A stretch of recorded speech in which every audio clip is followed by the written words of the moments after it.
बच्चों बहुत स्वागत है आप लोगों का केमिस्ट्री क्लास में। मैं हूं आपका केमिस्ट्री टीचर सुनील यादव। अब बच्चों आज मैं एक नए टॉपिक के साथ आपके साथ हूं। बच्चों आज मैंने टॉपिक लिया है, ठीक है, दैनिक जीवन में रसायन। बच्चों दैनिक जीवन में रसायन से संबंधित मैंने कुछ महत्वपूर्ण प्रश्न आपके सामने लिए हुए हैं, जिनमें बच्चों सबसे पहला प्रश्न मैंने आपके सामने लिया हुआ है, परिरक्षक पदार्थ किसे कहते हैं। मैं आपको परिरक्षक के बारे में जानकारी दूंगा। बच्चों कुछ परिरक्षकों के आपको नाम भी बताऊंगा और इसके कुछ उदाहरण भी आपको मैं दूंगा। बच्चों इसके अलावा मैंने दूसरा प्रश्न लिया हुआ है, प्रतिजैविक किसे कहते हैं। प्रतिजैविक के उदाहरण और मैं आपको इसके भी कुछ प्रमुख नाम बताऊंगा, कुछ प्रमुख प्रतिजैविक बताऊंगा। बच्चों मैंने तीसरा जो प्रश्न आपके सामने लिया हुआ वो है एंटी फर्टिलिटी ड्रग्स, ठीक है, यह प्रतिजनन जो औषधि होती है ना वो क्या होती है, तो मैं कुछ आपको इनके संदर्भ में भी जानकारी दूंगा। और बच्चों इसके अलावा मैंने अगला चौथा प्रश्न लिया हुआ है, ज्वरनाशी किसे कहते हैं, इसके भी मैं आपको कुछ उदाहरण बताऊंगा। तो बच्चों आज मैंने ये कुछ प्रश्न आपके सामने लिए हुए हैं, सभी प्रश्न प्रमुखता से एग्जाम में पूछे गए हुए हैं, तो एक एक करके अब हम इन प्रश्नों के संदर्भ में जानकारी लेते हैं। बच्चों मैंने सबसे पहला टॉपिक आपके सामने ले रखा है परिरक्षक। तो बच्चों परिरक्षक क्या होते हैं, देखिए वे पदार्थ जो भोज्य पदार्थ को सड़ने, गलने, खराब होने एवं अपघटित होने से रोकते हैं, ठीक है। ऐसे पदार्थ ऐसे पदार्थ जो खाद्य पदार्थों को, भोज्य पदार्थों को सड़ने, गलने, खराब होने, अपघटित होने से रोकते हैं, ऐसे पदार्थों को हम क्या कहते हैं, ऐसे पदार्थों को हम कहते हैं कि वो पदार्थ परिरक्षक कहलाते हैं, वो कहलाते हैं परिरक्षक, ठीक। ऐसे पदार्थों को हम परिरक्षक के नाम से जानते हैं। बच्चों ये जो परिरक्षक पदार्थ होते हैं, ये पदार्थ भोजन को अपघटित करने वाले जो उसमें 6 जीवाणु होते हैं ना, ठीक है, ये क्या करते हैं, उनका अवशोषण कर लेते हैं, ये उनका अवशोषण कर लेते हैं और उनका अवशोषण कर भोज्य पदार्थ को ये खराब नहीं होने देते। और अगर भोज्य पदार्थ खराब नहीं होगा तो हम उसका उपयोग लंबे समय तक खाने के लिए उसका इस्तेमाल कर पाएंगे, लंबे समय तक वो सुरक्षित रह पाएगा, ठीक है। बच्चों इसमें कुछ परिरक्षक पदार्थों में सबसे महत्वपूर्ण मैंने ले रखा हुआ जिसका नाम है सिरका। देख सकते हैं आप, ये सूत्र है एसिटिक अम्ल CH3COOH, है ना। बच्चों जो एसिटिक अम्ल है इसकी बहुत अल्प मात्रा अगर बहुत ज्यादा पानी में मिला दी जाए तो इसका जो मिश्रण तैयार होगा उसको हम बोलेंगे सिरका। बच्चों इसके अलावा एक दूसरा महत्वपूर्ण एग्जाम्पल भी है सोडियम बेंजोएट C6H5COONA। बच्चों ये सोडियम बेंजोएट है, तो ये कुछ ऐसे पदार्थ हैं बच्चों जो परिरक्षक की श्रेणी में आते हैं, जिनको हम परिरक्षक कहते हैं। बच्चों अब मैं आपको ये समझा दूं कि भोज्य पदार्थों को लंबे समय तक संरक्षित क्यों रखना होता है। सपोज आप सफर कर रहे हो, हमने घर में है तो हमने तुरंत बनाया, 1-1.5 घंटे के अंदर, 2 घंटे के अंदर, 3 घंटे के अंदर, 4 घंटे के अंदर हम उस भोज्य पदार्थ को खा पी कर खत्म कर देते हैं। लेकिन बच्चों जब हम एक लंबे सफर में होते हैं तो हमको भोज्य पदार्थ को बनाकर संरक्षित रखना होता है ताकि हम उसका उपयोग कर सकें। बच्चों हम उसको इतना पैक कर देते हैं कि उसमें किसी भी तरह का हवा या ये सारी चीजें उस भोज्य पदार्थ को नहीं मिल पाती, जिसकी वजह से वो अपघटित होता है और अपघटन से उसमें सूक्ष्म जीवाणु उत्पन्न हो जाते हैं और वो उस भोज्य पदार्थ को उसके स्वाद को क्या कर देते हैं बच्चों, बदल देते हैं, जो हमारे खाने योग्य नहीं होता। और अगर हम ऐसा भोज्य पदार्थ ग्रहण कर लेंगे, हम खा लेंगे, तो उससे हमको विभिन्न प्रकार के हम रोगों से ग्रसित हो जाएंगे। हमारा डाइजेशन सिस्टम बिगड़ जाएगा, हमको मितली आना, है ना, चक्कर आना, उल्टी आना, दस्त लगना, इस तरह के कई हम रोगों से ग्रसित हो जाएंगे।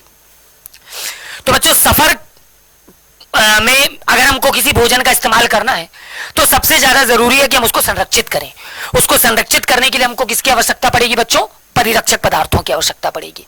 इसी तरह से कुछ होटल्स में भी, है ना, भोजन को लंबे समय तक वो लोग रखते हैं, क्योंकि अगर मान लीजिए सुबह उन्होंने बना लिया तो शाम तक वो भोजन को चलाते रहते हैं, तो इस तरह से वहां पर परिरक्षक पदार्थों का इस्तेमाल होता है बच्चों।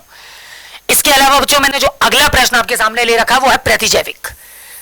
मैं आपको बताने का प्रयास करूंगा प्रतिजैविक क्या होता है। तो बच्चों वे रासायन पदार्थ जो सूक्ष्म जीवाणुओं से उत्पन्न होते हैं, बहुत अच्छी तरह से समझिए कि जो प्रतिजैविक हैं बच्चों, ये वे रासायनिक पदार्थ या वे रसायन कहलाते हैं जो सूक्ष्म जीवाणुओं से उत्पन्न होते हैं। और सबसे महत्वपूर्ण चीज, ये सूक्ष्म जीवाणुओं को ही नष्ट करने में इनका उपयोग भी होता है। इसका मतलब ये इस तरह के बड़े अद्भुत रसायन हैं जिनका उत्पादन भी यानी जिनका निर्माण भी, जिनके बनने की प्रक्रिया भी सूक्ष्म जीवाणुओं से होगी और बाद में ये सूक्ष्म जीवाणुओं को ही नष्ट करने के काम आएंगे। ये क्या कहलाएंगे? प्रतिजैविक कहलाएंगे। बच्चों प्रतिजैविक कहलाते हैं। प्रतिजैविक में एक सबसे अच्छा एग्जांपल आप देख सकते हैं पेनिसिलिन, और इसके अलावा हमने लिया स्ट्रेप्टोमाइसिन। बच्चों ये दो प्रतिजैविक हैं। पेनिसिलिन के बहुत सारे प्रतिरूप आज बाजार में उपलब्ध हैं, ठीक है। Penicillin K, penicillin R, penicillin H, penicillin P, whatever. Alexander Fleming ने पेनिसिलिन की खोज की थी। तो इस तरह से ये एक तरह का प्रतिजैविक है। जैसे बच्चों अभी वर्तमान जो परिदृश्य चल रहा है, तो वर्तमान परिदृश्य में आप देख रहे हैं कि समूचा जो विश्व है वो कोरोना नाम की एक महामारी से क्या है? ग्रसित है। तो कोरोना नाम का ये जो सूक्ष्म वायरस है ये एक तरह का क्या है? प्रतिजैविक है। क्या कर रहा है बच्चों? ये हमारे श्वसन नाल के द्वारा हमारे बॉडी के अंदर चला जा रहा है और ये हमारे इम्यूनो सिस्टम को क्या कर रहा है? वीक कर रहा है, कमजोर कर रहा है। अब जिनका इम्यूनो सिस्टम बहुत ज्यादा कमजोर है ये तेजी से ग्रसित हो जा रहे हैं, बीमार हो जा रहे हैं और उनकी मृत्यु तक हो जा रही है ना। तो अब वैज्ञानिकों ने इस प्रतिजैविक मतलब इस सूक्ष्म जीव से लड़ने के लिए अब मेडिसिन बनाना चालू कर दिया ना, जैसे आप सुन रहे होंगे वैक्सीन आ गई मार्केट में और इस तरह से। तो ये प्रतिजैविक यानी अब उसका एंटीडोट भी जो प्रतिजैविक तैयार किया जाएगा वो सूक्ष्म जीवों से ही तैयार किया जाएगा। यानी जो व्यक्ति बीमारियों से ग्रसित थे उन्हीं ग्रसित व्यक्तियों से कुछ सेल्स लिए जाएंगे, उनके सेल्स का शोधन करेंगे वैज्ञानिक डॉक्टर और वो मिलकर कुछ प्रतिजैविक तैयार करेंगे जो कि उस कोरोना वायरस का क्या हो जाएगा? एंटीडोट हो जाएगा और वो भी एक तरह का प्रतिजैविक हो जाएगा। अभी बाजार में कई अलग अलग तरह के नाम प्रचलित है, इसलिए अभी मैं उनकी बहुत ज्यादा चर्चा आपसे नहीं कर रहा हूं।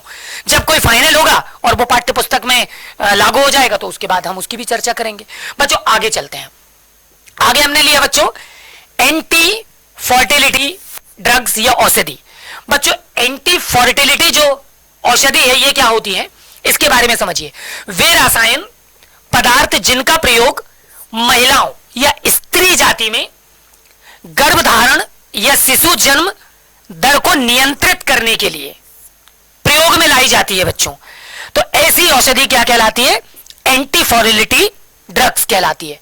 बच्चों सामान्य सी बात है, अगर हम देखें तो चीन के बाद हमारा जो भारत है वो दूसरे नंबर पर आता है जनसंख्या के मामले में, है ना।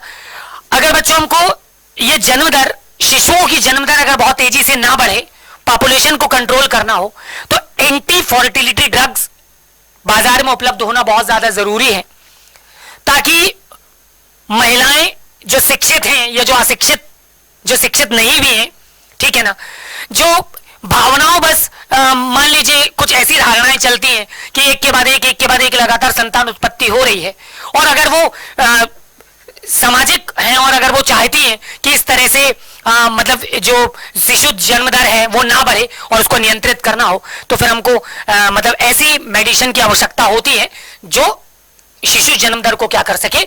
नियंत्रित कर सके। तो शिशु जन्म दर को नियंत्रित करने के लिए जो औषधि ली जाती है बच्चों वो कहलाती है एंटी फर्टिलिटी ड्रग्स। बच्चों ये बर्थ कंट्रोल ड्रग्स होती है, ठीक है। इसके अलावा कुछ उदाहरण मैंने लिया हुआ जैसे इनोविड ई। बच्चों ये एक रासायन का नाम है इनोविड ई। बाजार में आपसे बहुत सारी अलग अलग नामों से देखने को मिलेगी ना, जैसे आईफिल मिलेगी, पहले मालाडी आती थी। तो ये सारी कंपनियों के नाम पर बिकने वाली मतलब मेडिसिन है जो कंपनी अपना नाम चलाती है, लेकिन उनके अंदर जो रासायन है ना वो इनोविड ई होता है। मतलब रासायन एक ही होता है, हम कंपनी को नाम अलग अलग दे सकते हैं, ठीक है ना। जैसे आप लोग अब हो तो 12th के स्टूडेंट या 11th क्लास के स्टूडेंट, बट आप लोग अलग अलग स्कूलों में पढ़ सकते हो, है ना। तो इस तरह से स्कूल का नाम अलग अलग है लेकिन आप लोग हैं तो सभी एक ही कक्षा 12वीं के छात्र। बच्चों इसके अलावा एक अंतिम प्रश्न आपके सामने मैंने लिया हुआ ज्वरनाशी। आपको बताना चाहूंगा ज्वरनाशी क्या होता है। बच्चों शरीर के सामान्य ताप में अगर एकाएक वृद्धि पाई जाए, है ना, तो हम ऐसा कहेंगे कि जो व्यक्ति जिसके सामान्य ताप में एकाएक वृद्धि हुई है वो ज्वर नाम के ज्वर से पीड़ित है ना, उसको ज्वर से पीड़ित माना जाता है, यानी वो ज्वर नामक बीमारी से पीड़ित है, यानी उसको बुखार है, ऐसा सिंपल शब्दों में आप समझ लें। अतः बच्चों वे रसायन जो शरीर के ताप, असामान्य ताप को, है ना, जो अचानक बढ़ा हुआ है उस असामान्य ताप को नियंत्रित करने के लिए, यानी कि जो ज्वर को कम करने के लिए लिया जाएगा रासायन, उस रासायन को हम क्या बोलेंगे बच्चों? उसको हम बोलेंगे ज्वरनाशी, जो ज्वर का नाश कर दे, जो ज्वर को नियंत्रित करके व्यक्ति को वापस उसकी सामान्य अवस्था में ले आए, उसके तापमान को सामान्य कर दे, वो कहलाएगा ज्वरनाशी। ठीक है बच्चों, ये ज्वरनाशी कहलाएंगे। बच्चों ज्वरनाशी में 3 रासायन बहुत प्रमुखता से उपयोगी हैं, जिनमें सबसे ज्यादा अभी तक यूज होने वाला है ल्यूमिनल, दूसरा बच्चों एक्वानिल, और इसके अलावा सोकोनल। बच्चों ये ऐसे रसायन हैं जो ज्वरनाशी नामक जो भी टैबलेट्स होंगी उनके अंदर ये सारे केमिकल्स अवेलेबल होंगे और ये ज्वर को नियंत्रित करते हैं। तो बच्चों आज के वीडियो में इतना ही। इसी तरह की कुछ इंटरेस्टिंग वीडियो के साथ आपसे पुनः मुलाकात होगी, तब तक अपना ख्याल रखिए।